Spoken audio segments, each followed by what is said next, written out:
سلام. در این ویدیو با آموزش نظافت نازل بخار در خدمتتون هستیم. حتما تا به حال برای شما دوستان این مسئله پیش اومده. زمانی که فومدهی و گرم کردن مایع شیر تموم میشه، بلافاصله بعد از خارج کردن ظرف شیر، نازل بخار به دلیل حرارت بالای شیر مقداری از این مایع به دیواره لوله بخار میچسبه که اگر بلافاصله با دستمال کمی مرطوب پاک بشه، این مسئله حل خواهد شد.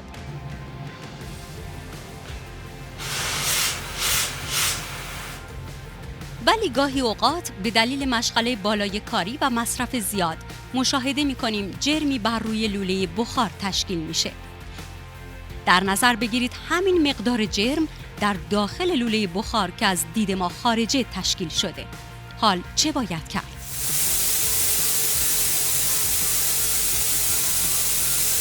برای نظافت این قسمت باید از مایع مخصوص نظافت نازل بخار استفاده کنیم.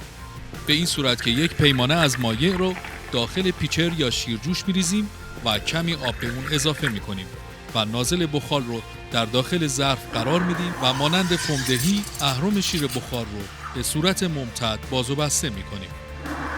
در فاصله زمانی 5 تا 10 ثانیه یک مکث کوتاه می‌کنیم و مجدداً این کار رو انجام میدیم. زمانی که مایع نظافت به صورت حباب‌های بزرگ پدیدار شد و دمای مایع بالا رفت، این کار رو متوقف می‌کنیم و بلافاصله با یک دستمال تمیز لوله بخار رو کاملا تمیز می‌کنیم و به مدت 5 الی 10 ثانیه بخار رو باز می‌کنیم.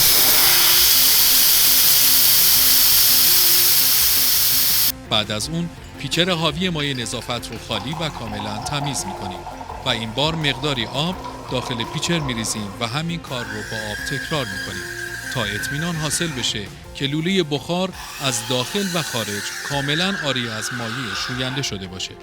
سوالی که اینجا مطرح میشه اینه که زمان و دوره نظافت چگونه است و هر چند وقت یک بار باید انجام بشه. به صورت کلی میتونیم با توجه به پیک کاری و حجم کاری دستگاه این دوره نظافت رو تکرار کنیم که در کافه معمولی حداقل شبی یک بار یا هر 2 شب یک بار پیشنهاد میشه و در کافه‌های شلوغ با تغییر هر شیفت کاری باید این کار انجام بشه. ممنون از توجه شما به این ویدیوی آموزشی.